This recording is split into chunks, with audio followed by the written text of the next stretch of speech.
보실 말씀은 시편 74편에서 78편까지의 말씀입니다. 먼저 74편입니다. 이 시편은 시편 전체에서 딱 6편만 나오는 민족 애가 시편 가운데 한 편입니다. 특별히 이 가운데 47편을 비롯하여 79편, 80편은 아삽의 시편이라고 소개가 되고 있습니다. 아삽이 민족 애가의 주요 저자로 두드러지는 것으로 보아 아삽은 나라를 사랑하는 애국심이 컸으며 또한 이스라엘을 보호하시는 하나님에 대한 믿음이 돈독하였다라는 것을 알 수 있습니다. 74편은 이스라엘의 범죄의 결과로 하나님께 징계를 받아 멸망하게 되었지만 하나님의 자비로 구원을 받을 수 있음을 믿고 이것을 간구하는 내용들이 많이 나옵니다. 1절과 2절 그리고 12절과 22절의 내용들이 바로 그 구원을 간구하는 내용들입니다. 특별히 성전이 파괴되고 하나님의 이름이 무시되는 상황을 보다 분명하게 부각시키므로 애가 형식의 시편이지만 현실의 비참함을 토로하고 애곡하고 슬퍼하는 것을 통해 적극적인 간구를 또한 표현하고 있기도 합니다. 74편을 통해 이 시편을 읽는 독자들과 성도들에게 아무리 절망스럽고 고통스러운 상황에서도 성도가 마땅히 의지해야 할 것이 무엇인가를 알게 해주는, 정확하게 알려주는 의도가 바로 이 시편에 있습니다.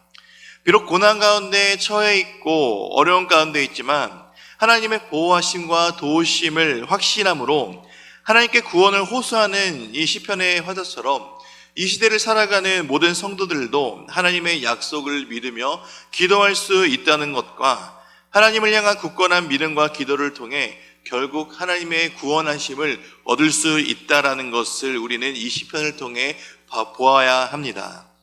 75편입니다. 75편은 찬양 시입니다. 이 시편은 대적의 공격으로 나라가 전란의 위기에 빠졌을 때 쓰여진 시로 추정되고 있습니다. 1절과 9절에서 10절은 하나님에 대한 감사와 찬양이며 그 사이에 있는 2절에서 8절은 하나님을 찬양할 수밖에 없는 이유들을 말씀하며 말씀을 직접 인용하거나 찬양하는 화자의 확신에 찬 고백을 통해 제시되고 있습니다. 특별히 75편은 뿔과 잔 등의 상징적인 표현과 반복법과 교차 대구법 등 각종 문예장치를 사용하므로 악을 심판하시고 의를 높이시는 하나님의 역사를 찬양하며 악인을 향한 경고와 의인을 향한 격려를 계속해서 병행하고 있다는 것을 볼 수가 있습니다. 그래서 이 시를 읽고 찬양하는 모든 독자와 성도들은 현실이 비록 험난하고 어렵다 할지라도 하나님께 순종하며 믿음을 지키는 성도들은 하나님을 찬양하며 살아갈 수 있는 힘을 주고 이끌어주는 소중한 이 시편의 면모를 볼 수가 있게 되는 것입니다. 76편입니다. 76편은 감사 찬양시입니다. 남유다의 역사상 가장 큰 위기 중 하나였던 아수르의 공격을 막아내고 초자연적인 힘으로 이스라엘에게 승리를 주신 하나님에 대한 역사적 배경으로 하나님께 올려드리는 감사 찬양시가 바로 76편입니다. 이 시편의 내용이 당시 정황을 구체적으로 묘사하지 않았고 이 사건에서 얻을 수 있는 일반적인 진리를 들어 하나님을 찬양하는데 그것은 바로 하나님은 택하신 백성들을 절대적으로 보호하시고 이끄시는 하나님이시다라는 것입니다. 그리고 동시에 자신의 백성을 괴롭히고 하나님을 대적하는 자들에게는 심판하실 것임을 부각시키고 있는 시편이기도 합니다. 이런 의미에서 교회는 구원과 악에 대한 하나님의 심판도 선포해야 합니다. 이 땅에서 하나님이 성도와 교회를 향한 원수를 철저하게 물리치실 그 날은 바로 주님께서 다시 오실 심판의 날이 될 것입니다. 그날의 모든 악한 세력이 하나님의 분노의 잔을 마시게 될 날이지만 모든 성도들, 즉 하나님의 백성들에게는 한량없이 기쁜 날이며 은혜와 감격이 회복된 영원히 지속될 그 날일 것이기 때문입니다. 이것을 우리는 늘 기억하며 주님이 다시 오실 그날을 기대하며 살아가야 함을 기억하시기 바랍니다. 77편입니다. 이 시는 극심한 환난과 어려움 가운데에서 하나님의 위로를 기대하며 지은 비탄시입니다.